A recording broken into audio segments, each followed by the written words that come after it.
नमस्कार बच्चों। आज हम सूरदास के पद व्याख्या सहित पढ़ेंगे और इनके भाव अर्थ को समझेंगे। आप चित्र में सूरदास जी को देख रहे हैं कि इन्होंने सूरदास जी ने ही सूरदास के पदों की रचना की। इनके पद मूलतः कृष्ण की भक्ति से संबंधित हुआ करते हैं। सूरदास जी के जीवन के बारे में जान लेते हैं। सूरदास का नाम कृष्ण भक्ति की अजस्र धारा को प्रवाहित करने वाले भक्त कवियों में सर्वोपरि है।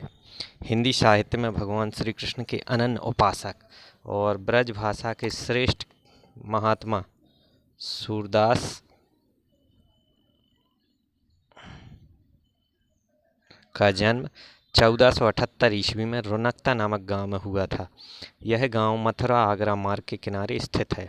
कुछ विद्वानों का मत है कि सूर का जन्म सीही नामक ग्राम में एक निर्धन सारस्वत ब्राह्मण परिवार में हुआ था।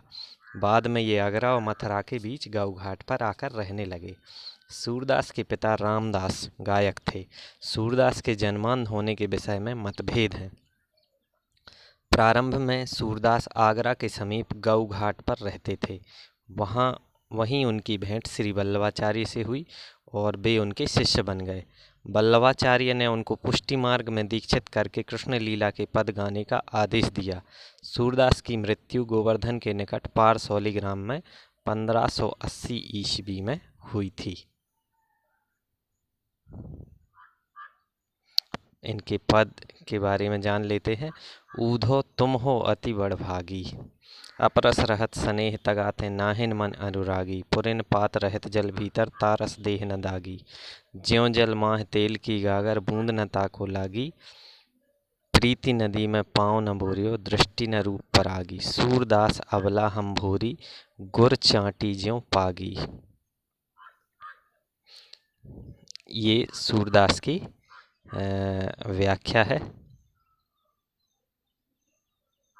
पद की।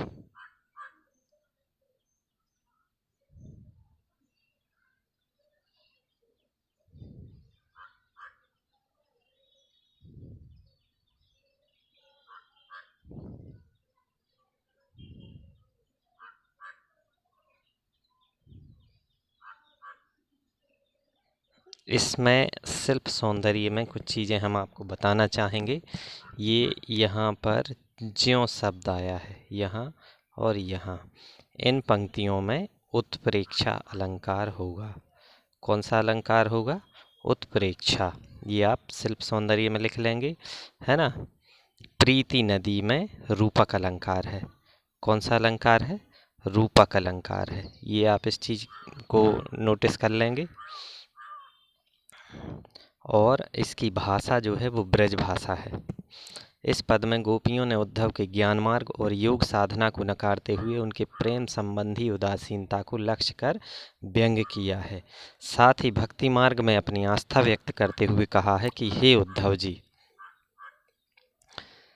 आप बड़े भाग्यशाली हैं जो प्रेम के बंधन में नहीं बंधे और ना आपके मन में किसी के प्रति कोई अनुराग जागा। जिस प्रकार जल में रहने वाले कमल के पत्ते पर एक भी बूंद नहीं ठहरती, जिस प्रकार तेल की गगरी को जल में भिगोने पर उस पानी की एक भी बूंद नहीं ठहर पाती, ठीक उसी प्रकार आप श्री कृष्ण रूपी प्रेम की नदी के साथ रहते हुए भी उसमें स्नान करने की बात तो दूर, आप पर तो श्री कृष्ण के प्रेम की एक छींट भी नहीं पड़ी। अतः आप भाग्यशाली नहीं हैं, क्योंकि हम तो श्री कृष्ण के प्रेम की नदी में डूबती उतरती रहती हैं। हे उद्धव जी, हमारी दशा तो उस चींटी के समान है जो गुण के प्रति आकर्षित होकर भी वहाँ जाती है और चिपक जाती है और चाहकर भी अपने को अलग नहीं कर पाती और अपने अंतिम सांस तक बस वहीं चिपके रहती है। ये इसका भावार्थ होगा।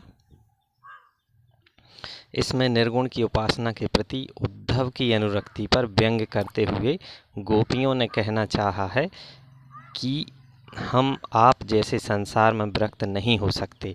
हम सांसारिक हैं, अतः एक दूजे से प्रेम करते हैं। हमारे मन में कृष्ण की भक्ति और अनुरक्ति है।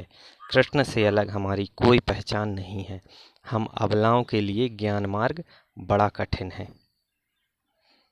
अगला जो पद है वो है मन की मन ही मांझ रही, कहिए जाई कौन पे ऊधो, ना ही करत पही। है ना। ये आपके पास किताब होगी, उसमें आप इसको पढ़ लेंगे। इसमें शिल्प सौंदर्य में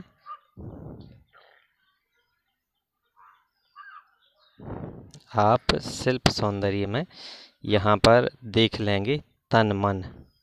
ये तन मन शब्द आया है, द्वंद्व समास, असार आस आवन की, इसमें अनुप्रास की छटा है। अनुप्रास अलंकार का प्रयोग कवि ने इसमें किया है ना। जितहि तैं उततैं धार बही है। सुनी सुनी में पुनरुक्ति अलंकार है। पुनरुक्ति प्रकाश अलंकार का प्रयोग कवि ने इसमें किया है।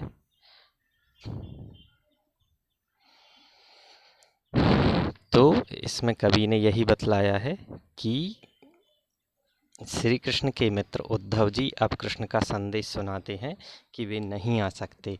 तब गोपियों का हृदय मचल उठता है और अधीर होकर उद्धव से कहती हैं, हे उद्धव जी, हमारे मन की बात तो हमारे मन में ही रह गई।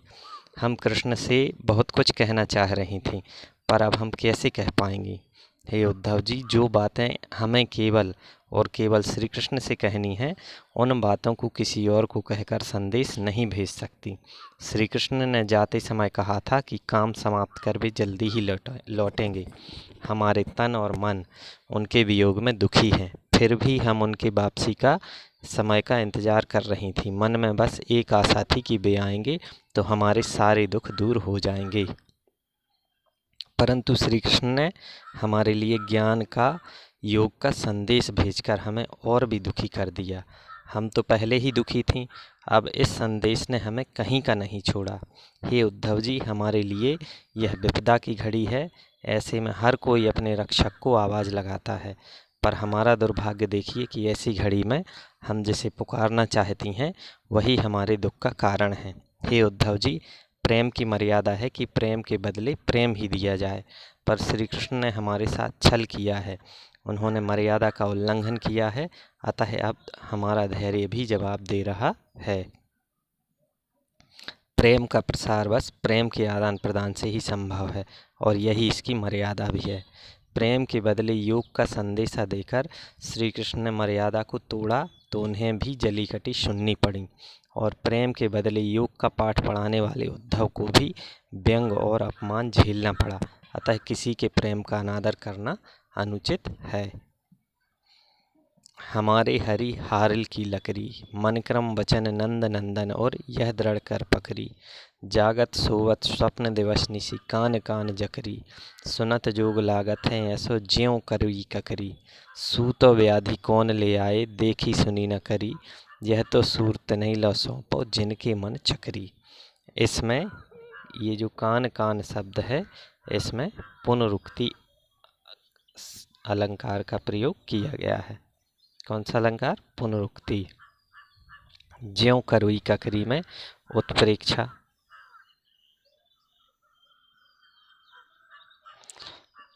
मन क्रम वचन नंद नंदन, और इस पंक्ति में अनुप्रास अलंकार है। ये इसका शिल्प सौंदर्य हो जाएगा, भाषा शैली है ना की दृष्टि से।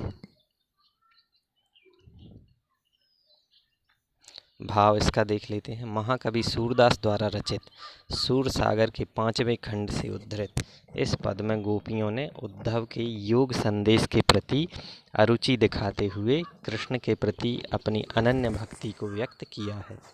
गोपियाँ कहती हैं कि हे उद्धव, कृष्ण तो हमारे लिए हारिल पक्षी की लकड़ी की तरह है। जैसे हारिल पक्षी उड़ते वक्त अपने पैरों में कोई लकड़ी या तिनका थामे रहता है और उसे विश्वास होता है कि यह लकड़ी उसे गिरने नहीं देगी, ठीक उसी प्रकार श्री कृष्ण भी हमारे जीवन के आधार हैं। हमारे मन, कर्म और वचन से नंद बाबा के पुत्र कृष्ण को हमने अपना माना है।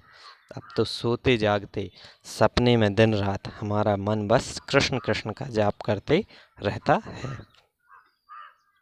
हे उद्धव, हम कृष्ण की दीवानी गोपियों को तुम्हारा यह योग संदेश कड़वी ककड़ी के समान त्याज्य लग रहा है। हमें तो कृष्ण प्रेम का रोग लग चुका है। अब तुम्हारे कहने पर योग का रोग नहीं लगा सकती, क्योंकि हमने तो इसके बारे में न कभी देखा, न सुना, न कभी इसको भोगा ही है। हमारे लिए यह ज्ञान मार्ग सर्वथा अनुपयुक्त है। अतः आप ऐसे लोगों को इसका ज्ञान बांटिए जिनका मन चंचल है, अर्थात जो किसी के प्रति आस्थावान नहीं है। भक्ति और आस्था नितांत व्यक्तिगत भाव है, अतः इसके मार्ग और पद्धति का चुनाव भी व्यक्तिगत ही होता है। किसी पर अपना विचार थोपना या अपनी पद्धति को ही श्रेष्ठ कहना और अन्य को व्यर्थ बताना तर्कसंगत नहीं होता। प्रेम कोई व्यापार नहीं है जिसमें हानि लाभ की चिंता की जाए। अगला पद जो है, हरि हैं राजनीति पढ़ाए, समझी बात कहत मधुकर के समाचार सब पाए। एक अति चतुर होते पहले ही अब गुरु ग्रंथ पढ़ाए, बड़ी बुद्धि जानी जो उनकी योग संदेश पठाए। ऊधो लोग भले आगे के परहित डोलत धाए, अब अपने मन फेर पाई हैं चलत जूहते चुराए।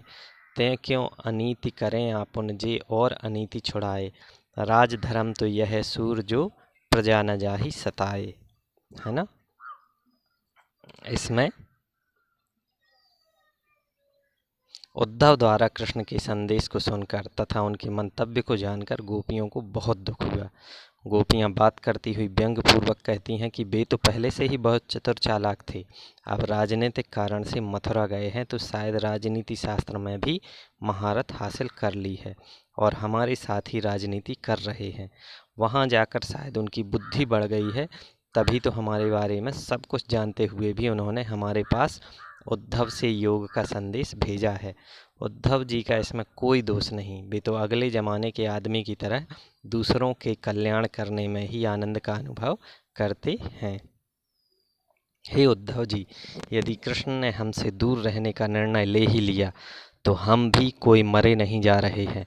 आप जाकर कहिएगा कि यहाँ से मथुरा जाते वक्त श्री कृष्ण हमारा मन भी अपने साथ ले गए थे। हमारा मन तो उन्हीं के साथ है, उसे वे वापस कर दें। अत्याचारी का दमन करना, प्रजा को अत्याचार से मुक्ति दिलाने के लिए वे मथुरा गए थे, परंतु वहाँ जाकर वे स्वयं हम पर अत्याचार कर रहे हैं। उनको कहिएगा कि अत्याचारी को कोई हक नहीं कि वह किसी दूसरे अत्याचारी पर उंगली उठाए। हे उद्धव जी, आप उनसे कहिएगा कि वे हमारे राजा हैं और राजा होने के नाते उन्हें कोई भी ऐसा काम नहीं करना चाहिए जिससे उनकी प्रजा को किसी भी प्रकार से कोई कष्ट पहुँचे। यही एक राजा का धर्म होता है। गोपियों ने अपनी बातों से जताया है कि वे कृष्ण से अलग हो ही नहीं सकती, उनका मन सदा कृष्ण में लगा रहता है। गोपियों ने अगले ज़माने का आदमी कहकर उद्धव पर तो व्यंग किया ही है, बात ही बात में उन्होंने श्री कृष्ण को उलाहना भी दिया है कि योग संदेश भेजकर उन्होंने अत्याचार किया है। मात्र एक लक्ष्य को पाने के लिए अपनों से मुँह मोड़ना या भूल जाना बुद्धिमानी नहीं कही जाती। हर हाल में अपने धर्म का निर्वाह करना चाहिए। ठीक।